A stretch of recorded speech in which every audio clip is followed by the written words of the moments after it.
My next guest has got a huge fight coming up here against Shavkat Rakhmonov, UFC 296, December 16th. It's Stephen Wonderboy Thompson back here on the program. Stephen, how are you? Doing great, my man. Doing great. Glad I got another fight and glad to be on with you, brother. Absolutely. Good to see you get a fight here. When did this become official? I remember you put the tweet out saying that you accepted the fight. Was it then or was it before that? When did you actually find out that the fight was 100% good? It was a little bit before that. You know, the fight I wanted was the Kamaru-Usman fight, but I think, you know, the UFC had different plans for him. So I wanted to fight somebody that was ranked above me because the last few guys that I've been fighting have been ranked, you know, significantly, you know, behind me. Mm-hmm. So just to get another run at the title. And of course, Shavkat was supposed to fight recently against Gastelum, I believe. Yeah, he was, yeah. And that ended up not turning out, didn't end up happening. So we took the fight with him. So it was fairly recent. This is a tough fight. What do you say to those critics that said you were forced to take this? Because I think from your perspective, it's more like this is a good opportunity to get back in that title picture because he's undefeated, right? Yeah. Nobody was forced to take this fight. I mean, this is something that I wanted. I just wanted to fight somebody ranked above me. And of course, you know, when Kamaru-Usman calls you out, it's like, why not try to go for that? Right. Because he's a former champ. That makes sense. Yeah. Right. I know Ian Garry and these guys were calling me out, but they're ranked behind me. And so the only guy that kind of made sense at this point, if I can't get Usman, then somebody just as tough, undefeated, guys are afraid to fight in you know, Shavkat Rakhmonov. So nobody was forced to take that. But I don't understand where they got that from. But yeah, man, it just makes sense for me, especially at this point in my career, to make another title run with just a tough guy, man. I mean, could possibly be a future champion in Shavkat. Yeah. So just show the UFC and the fans that I'm ready for that shot, beat this guy, and then we'll get after it. Yeah, absolutely. Well, you know, it's very rare to have people against you, Stephen. You're such a nice guy. You're an entertaining fighter. But I know with that whole situation with Pereira, you know how fans can be. They're weird. They wanted to see the fight, but I get your perspective. I remember the Darren Till fight. He misses weight. You lose a controversial decision. You don't want to be put in that situation again. How did you deal with that? Because you're usually a guy that, you know, like I said, is very positive, can probably deal with people a lot. But I know there's a lot of negativity after that happened. Yeah, man. I mean, it was during the whole process. It was very. It was definitely a frustrating situation, especially during fight week. Him not making weight the whole weekend. You know, the fight's going to happen. It's not going to happen. It's going to happen. It's not going to happen. And then I just end up not taking the fight, which is the same scenario that happened when I fought Darren Till. Mm-hmm. You know, at some point, you're just not mentally ready to step out there anymore. Mm-hmm. And I wanted to make a stand for those guys who, you know, because you're starting to see this more and more, people not making weight, taking the fight anyway. And it's frustrating for the guys who, you know, do what they said they were going to do, which is make weight. And, you know, hopefully you'll have more people standing up to that, because it almost feels like, especially on the fan standpoint, it makes us, the guy who does everything right, seem like the bad guy, you know? Yeah. And not the guy who doesn't make weight. So it was frustrating, but at the same time, hey, man, you know, I signed that contract for a reason, and I said I was going to be this weight. You should do the same. And if not, especially I'm giving you a chance to move up to fight, you better be on point. You better come weighing the right. Well, not just that. I think, and sorry to interrupt you there. The other thing is this fight had been moved a couple times. Weren't you guys supposed to fight in Vancouver? And then, you know, again, it got moved as well. So, you know, it wasn't just like this was the only time you were ever scheduled to fight him. It was a series of things that pushed things around. And you did the UFC a favor. You could have said, hey, maybe give me someone else. But it seemed like they were adamant about making that fight. So I think that's another thing that wasn't taken into consideration. Yeah, we were both kind of adamant about taking this fight. You know, I know him being a striker. Yeah, I just came off the fight with Kevin Holland. You know, potential fight of the year. And I was looking to have another one of those in Pereira. So, yeah, man, we were supposed to fight in June. So I started my camp in April. Yeah. And then it got moved. So I was in camp the entire time. UFC wanted me to fight again soon. I was like, look, I got to heal up from this camp. This is a really long camp, especially somebody, you know, who's my age at this point. You can't be doing months and, you know, 3-month training camp. It's just not going to work out for you too well. So I was like, give me some time to heal up, and we'll get back at it. Hopefully, Madison Square Garden or December. Yeah. So yeah, man, we had definitely postponed it to July. Yeah, no, for sure. And just last thing, sort of before the fight, were there any other opponents in the mix? I know you mentioned Usman had called you out. Did the UFC present anyone else, or was it always Shavkat that they kind of said, hey, this makes the most sense for everyone? No, it was actually Ian Garry. Okay. They had mentioned it literally the night that he called me out. Got a phone call from them. Hey, how about fight, Ian Garry at MSG?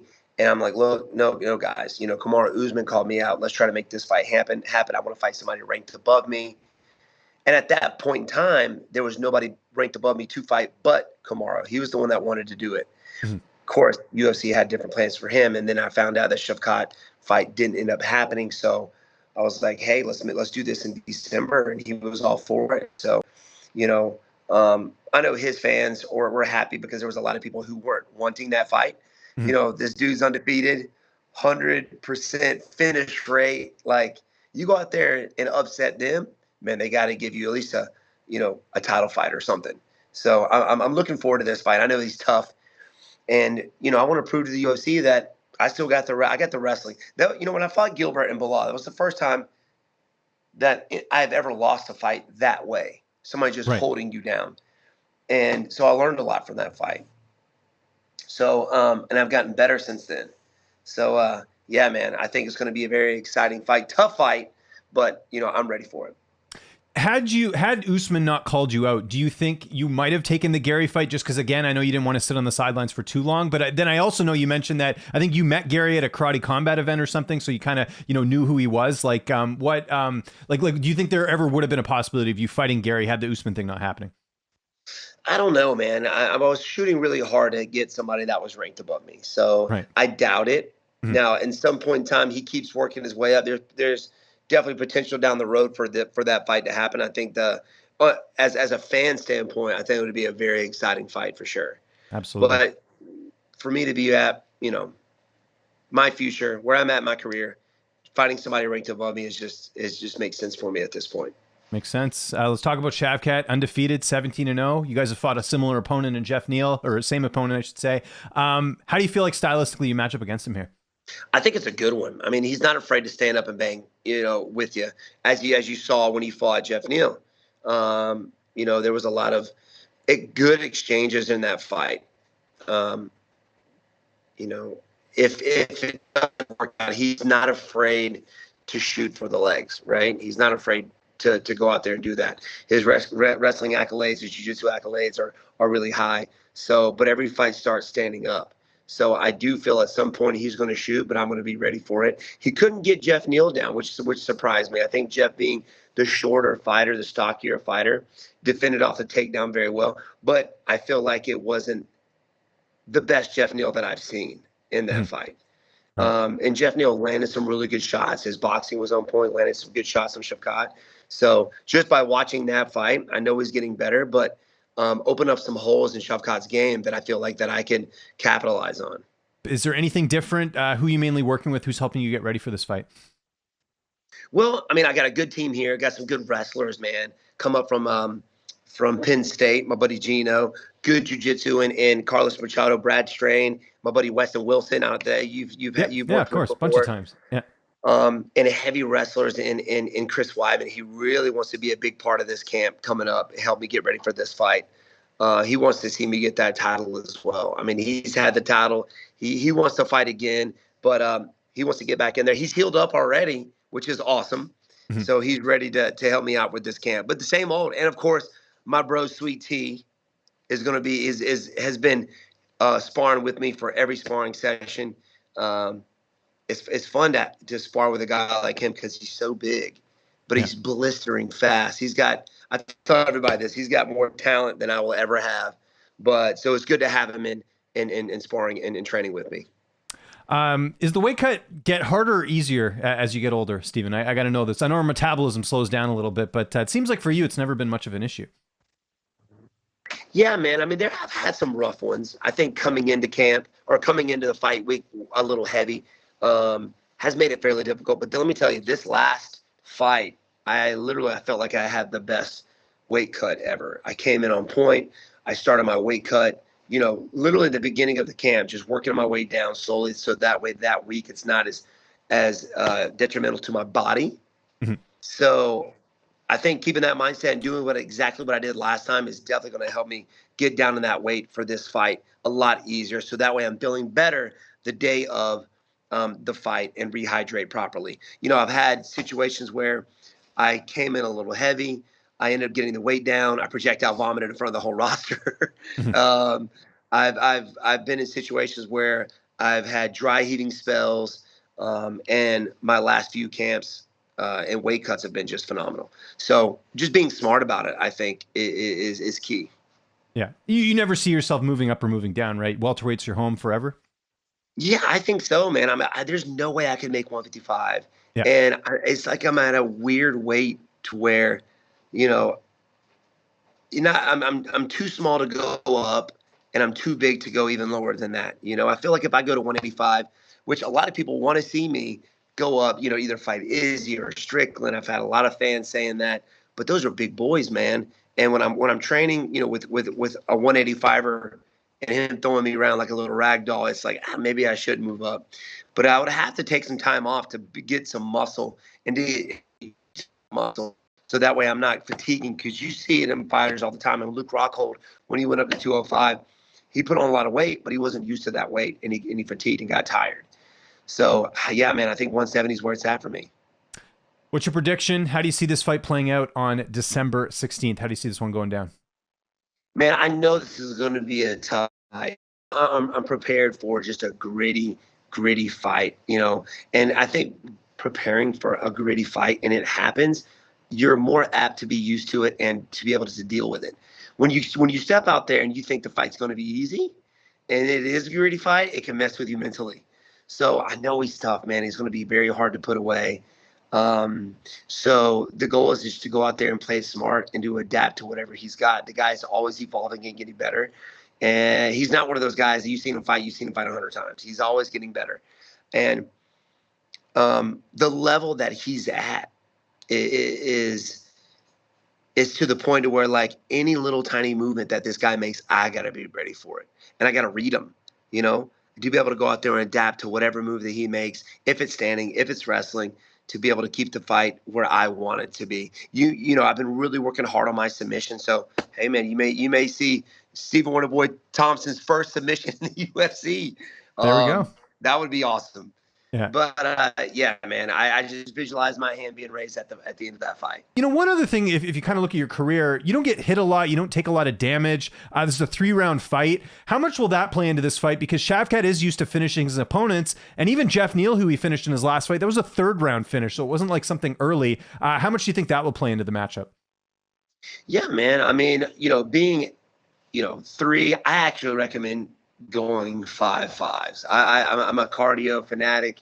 I feel like I can adapt to my opponents the longer the rounds go. So in that 3, 5-minute round fight, it's a little bit more difficult, especially with a guy at a high level as him, to be able to figure them out.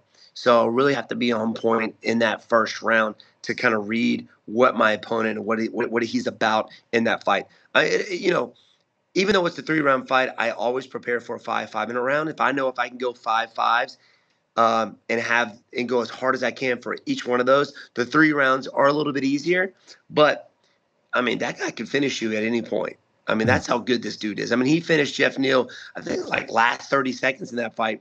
I don't know if it was a bulldog choke or what it was, like a standing choke. I know that, and finished him. He caught him.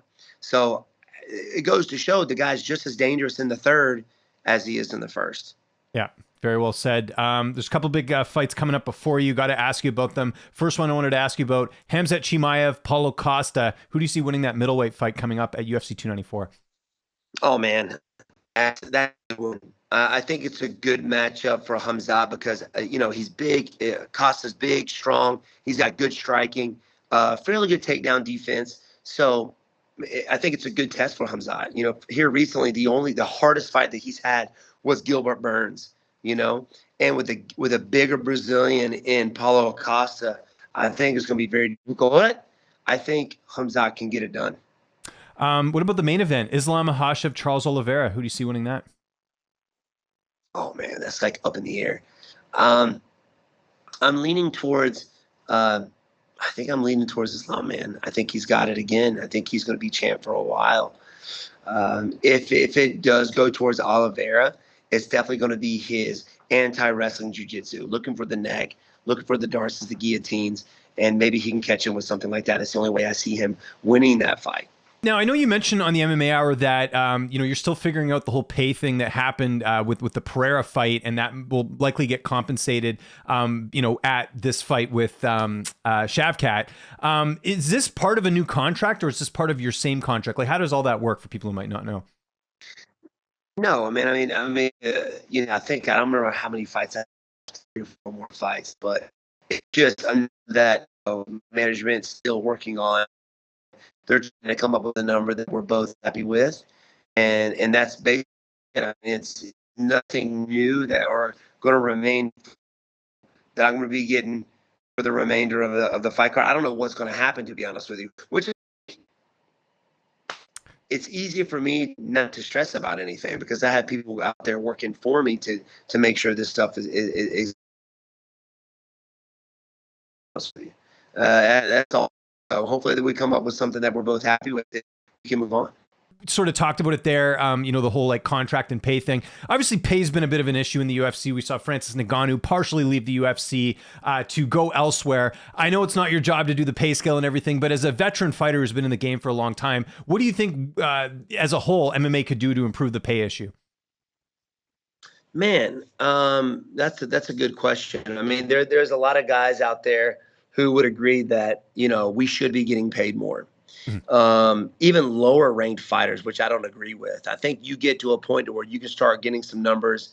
You're fighting for main events. I think that you should be maybe get compensated a little bit more for those main cards. I've been in a ton of main event cards, and I think those guys, co-main and main event, and of course title fights, they definitely should be getting paid more in my eyes. But to be honest with you, I'm happy where I'm at with the UFC and what I'm making with them. They've never done me wrong when it comes to that.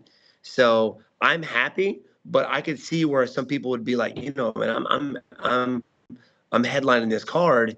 And I think it also depends on who's tuning into it, so how popular you are. And that's kind of where it's going right now. The Patties, the Sugar Sean, the O'Malley's, the Conor McGregor's out there. I think if you headline a card, you should be getting paid a lot more. Fair enough. Speaking of title fights, what was your reaction? Because now it's official. Colby Covington fighting Leon Edwards for the title.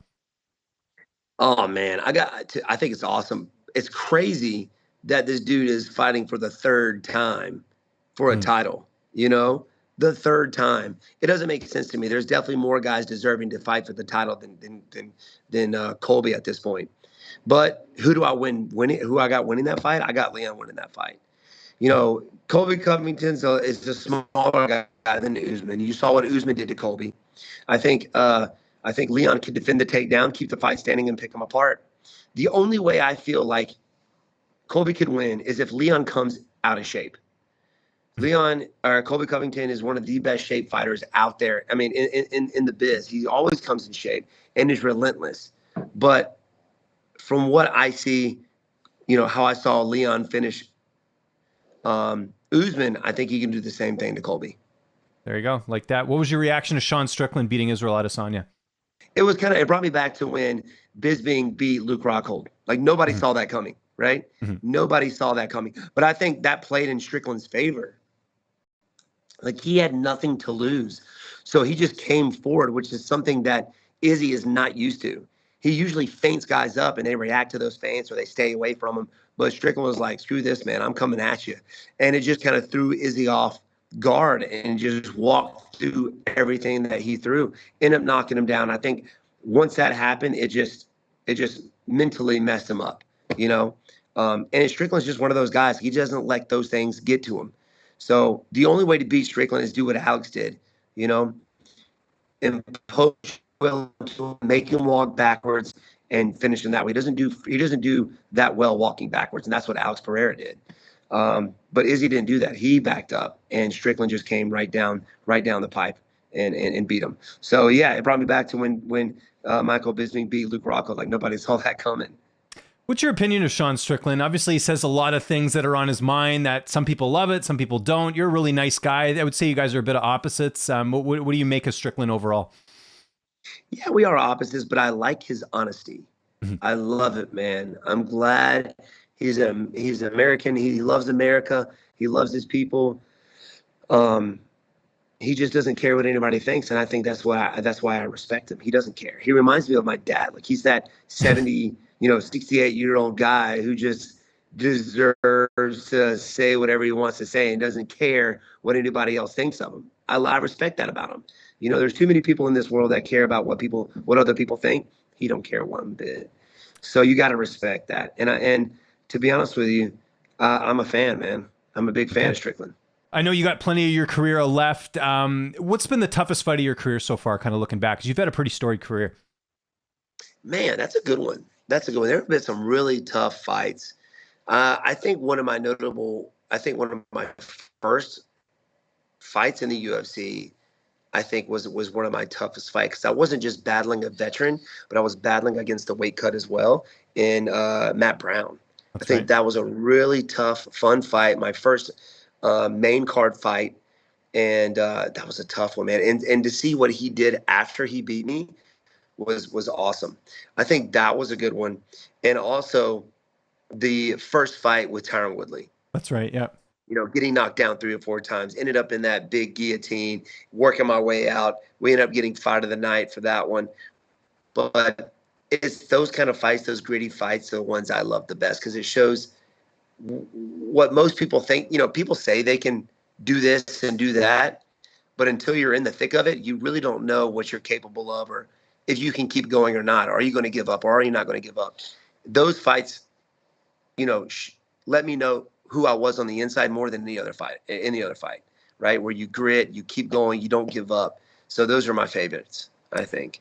And you sort of have a timeline of how much longer you want to keep fighting. I mean, this is a big opportunity here. If you beat Shavkat, you're going to be right in that conversation for the title. I have no doubt about that. So obviously that changes things. But are you one of these guys that wants to fight until they're 50, like a Dan Henderson? I don't know, man. I mean, I have a goal. I love to compete because I'm constantly continuing to try to better myself. And I just love the game, man. I love everything that comes along with it. The fear. I love the adrenaline. I love the fans. I love the UFC being a part of that and being an inspiration for those who look up to me. So I'll do it as long as my body will let me, man. I don't know when that is, but I'll know. I'll definitely know when that time comes. Last question, most important question in this interview, Steven. What are you dressing up for Halloween this year? Oh, man, that's a good question. I mean, we're kind of early. We got about a month, right? So we got about 4 weeks. Yeah, just over. So I'm thinking about it. I've been Ken from Street Fighter. I've been Ryu. I've been recently I was Obi-Wan Kenobi. What about Guile from Street Fighter? You kind of got the haircut for Guile. For Guile, that's actually a good one. Yeah. I'm putting that to the top of the list. I was thinking about being like Sub-Zero Scorpion. Oh, there you go. But I like Guile. I just saw a recent fight scene and like a fan-made fight scene with him, with Guile versus Metal Arm. What's his name? Avengers. Oh. Bucky. Yeah. We had Winter Soldier, which was sick. So, dude, that's a good one. I think I'm gonna have to go Guile, man. There you go. Hope it happens. Steven, thanks for doing this. Anyone you want to thank before we get out of here? Sponsor, social media, your YouTube channel, anything like that, man? The floor is yours. I want to thank my man Weston Wilson. Oh, what's up? Being a sparring partner, letting me use and abuse him during camps. Mostly abuse. But I want to thank you for having me on, my friend. And obviously, check me out on Twitter and obviously Instagram at Wonderboy MMA, and check out the YouTube channel, Stephen Wonderboy Thompson. Let's go.